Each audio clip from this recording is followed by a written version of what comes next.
Damos a palabra a Estefanía Paredes Rosendo, pertenece ao CIM da Universidade de Vigo, dirixe o Laboratorio de Criopreservación dos Recursos, Criolab, que forma parte do grupo ECOCOS. É profesora asociada da Cátedra da UNESCO de Criobioloxía, é unha experta en reproducción e no desenvolvemento de protocolos de criopreservación para organismos mariños e vainos a falar da obtención de semente de moluscos bivalvos mediante conxelación de larvas e xuvenís como sistema de reducción da dependencia do reclutamento estacional e restauración dos bancos naturais. Adiante. Graciñas. Bueno, boas tardes a todos. Gracias á organización por invitarme a compartir a nosa investigación con vos. Eu son Estefanía Paredes, da Universidade de Vigo, e, bueno, pois, como di aí o título, vou falar da conxelación de larvas e xuvenís, en este caso, de mexillón.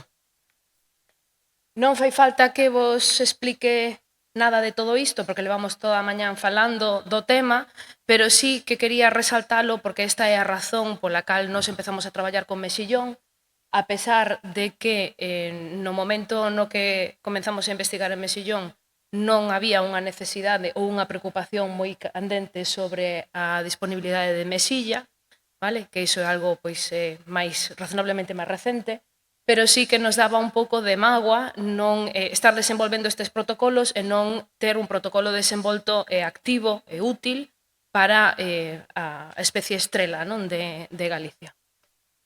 Entón, bueno, isto empezou a moitos anos antes, pero no ano 21, cun proxecto europeo, desenvolvemos e puxemos en práctica por primeira vez un cultivo completo de larvas de mexillón que foron criopreservadas. Para clarificar aqueles que non sepan o que é a criopreservación, basicamente nós o que facemos é utilizar frío para conservar as larvas.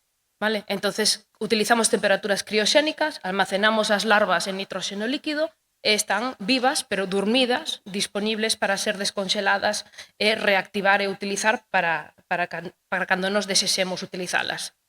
Entón, no ano 21, desenvolvemos este protocolo, puxemos en práctica, xeneramos mexilla a partir de larvas criopreservadas por primeira vez, se asentaron en cordas e se levaron ao mar, donde estudamos que o crecemento, o desenvolvemento, a alimentación e máis a reproducción das larvas dos adultos que viñan de larvas conxeladas e dos seus irmáns que non habían sido tratados, pois que eran os mismos. Vale? A partir de aí, a nosa preocupación foi estudios para aumentar a eficiencia do proceso. Este proceso xeneraba máis ou menos un 25% das larvas que conseguíamos nun cultivo control normal, sen ningunha interferencia, a escala de laboratorio. Entón, unha das cousas que nos preocupaba era como aumentar esa eficiencia. Unha das cousas que estudamos foi cal era a influencia de engadir alimentación. Ata ese momento, só criopreservábamos larvas de 72 horas, porque era o máis que nos arriscábamos a criopreservalas sen haber alimentado estas larvas de ningunha maneira. Por que? Bueno, pois estamos traballando con organismos razonablemente complexos.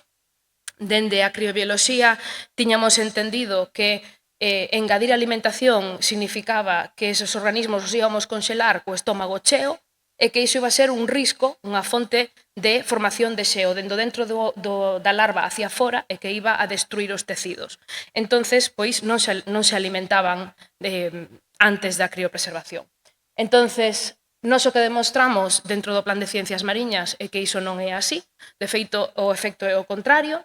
Só alimentando de forma estándar as larvas se conseguiu un incremento máis ou menos dun 7% na supervivencia inmediatamente despois da desconxelación. Ademais, pusemos a proba un novo método de analizar de forma moi rápida se o proceso había saído ben ou mal mediante tincións de fluorescencia, utilizando unha tinción vivo-morto, de forma que vemos en tinción azul as células que teñen ADN en reproducción e que estaban vivas, vale? E veríamos en vermello, como vedes por aquí, vale? Esa zona do manto está morta, vale? Está tinguida de color remello. Bueno, unha vez que supemos que podíamos darlle de comer e criopreservalas e que iso non era un efecto negativo, se nos abriu unha porta a poder traballar con larvas pois moito máis maduras e máis desenvoltas. Entonces aquí vedes pois un pouco o que cubría o protocolo que tiñamos no ano 21 e o novo que temos agora. Entón, bueno, aquí tendes, a ver se ve. Bueno, máis ou menos. Larvas movéndose inmediatamente despois da descongelación ao largo de todo o cultivo larvario. Vale, entonces o que fixemos foi obter un cultivo larvario e de forma seriada íbamos quitando unha submostra que se criopreservaba, de forma que tiñamos sempre os irmáns en fresco e os criopreservados para comparar. Vale? E o fixemos ao largo de todo o cultivo larvario, como vedes aquí, incluso hasta xuvenís de 40 días despois da fixación. Vale, a supervivencia inmediatamente despois, a normalidade é máis ou menos do 80%, vale? A supervivencia varía, o tamaño o tamaño das larvas, e a supervivencia varía un pouco dependendo do estadio larvario. Vale, aquí vedes en azul son inmediatamente despois de desconxelar, 24 horas despois e evaluado 48 horas máis tarde. Excepto este punto, que non coñecemos moi ben que era o que estaba pasando na larva nese momento que lle afectou a criobioloxía de forma tan radical, vale? Do resto, estamos máis ou menos nun 60% de supervivencia. Vale, logo despois criopreservamos xuvenís, de 40 días e de 45 días, estamos falando de organismos que teñen 1 milímetro con 2 de longitude, vale? Que son completamente iguales aos adultos, vale? Función, órganos, todo igual, pero en tamaño máis pequeno. Isto é o organismo complexo máis grande que se ha criopreservado ata o momento, vale? Entón, foi unha nova fronteira para nós, porque é moitísimo máis grande que as cousas coas que solíamos traballar e tamén nos abre unha nova aplicación, que é a posibilidade de criopreservar mesilla. Este é un exemplo de cando as cousas salen mal, vale? Porque só os estaba ensinando resultados positivos, como vedes todos con tinción azul, vale? Cando as cousas salen mal, o que vemos é isto, de acordo? Entón, o que vemos é formación de xeo, sobre todo na parte do hepatopáncreas e, bueno, pois as células se están descompoñendo, esparramando por todo o organismo. Vale, aquí tendes unha conxelación que teve bo resultado, vedes movimentos do manto, movimentos do pé, vale? As branquias están traballando e temos 48 horas máis tarde, temos, non hai variacións do tamaño, eso está claro, non temos rotura, a normalidade é un pouco distinta, temos en algúns casos a cuncha ten lixeiras deformacións, supoñemos que é por a empaquetación do xeo ao conxelar, pero son menores e desaparecen co tempo. E o que vimos é que a supervivencia pois máis ou menos se estabiliza nun 11% dos xuvenís que inicialmente conxelamos con respecto á supervivencia dun control normal. Que é o que estamos a facer agora? Bueno, pois agora estamos a facer unha incubación a longo prazo. O que vimos é que os xuvenís, despois de desconxelados, despois dese período de vigilancia que temos de 72 horas, unha vez que consideramos que todo saiu ben, os pomos a fixar en cordas. Vale? Inmediatamente despois de desconxelar, os mexillóns empezan a xenerar viso, vale? Co cual a gándula do viso está perfectamente activa. E, bueno, pois os fixamos en cordas e os incubamos a longo plazo nunha pequena batea de laboratorio. De acordo? Ao mesmo tempo estamos collendo mostras de aquela criospreservacións, que non saíron ben e estamos facendo histoloxía porque queremos saber exactamente onde se está formando o xeo dentro das células para ver se conseguimos remedialo e incrementar o porcentaxe de supervivencia dos mexillóns. Bueno, pois, basicamente, fixemos inmediatamente co cambio de alimentación, fixemos un incremento do 7% da supervivencia, inmediatamente despois da desconxelación, agora temos que ver como se traslada iso no tempo durante os 20 días do cultivo larvario. Temos criopreservación positiva de todos os estadios larvarios dende a larva trocófora ata o juvenil xa despois do asentamento 45 días, vale? Que é un tamaño entre 1 e 1,2 milímetros. E onde me quería parar máis é na aplicación desta técnica.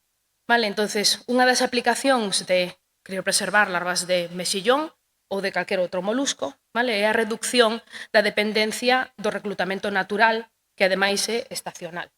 Entón, isto é unha ferramenta máis para poder producir mesilla pois fora de temporada ou a demanda do que se necesite polo sector, dependendo da demanda económica ou dependendo das condicións naturais.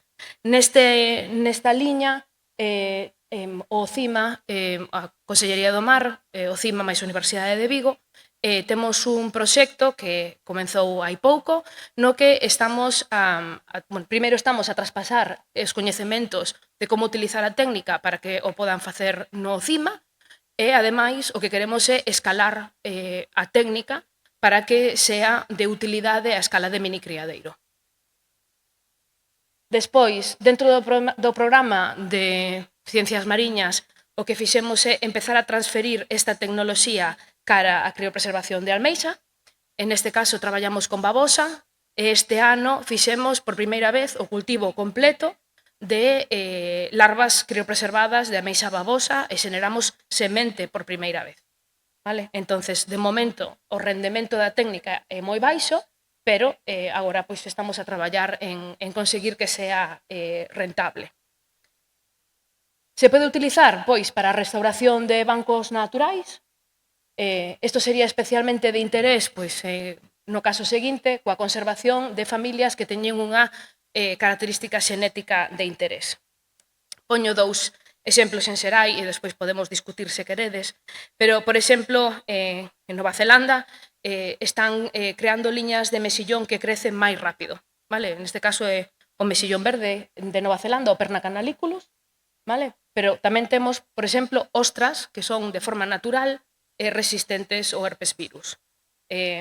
Antes pola mañán falábamos de seleccionar familias de moluscos que sean resistentes a altas temperaturas ou a baixas salinidades. Unha vez que unha familia está seleccionada, o interesante é poder conservala no tempo. Vale? Entonces, aquí a técnica podría ser de utilidade non só para o sector, pero tamén para a investigación científica. E, bueno, solo comentarvos que isto é un esforzo de equipo e que todo este traballo que resumín aquí en 5 minutiños está disponible e publicado no artigo por si queredes indagar máis. E iso todo, graciñas.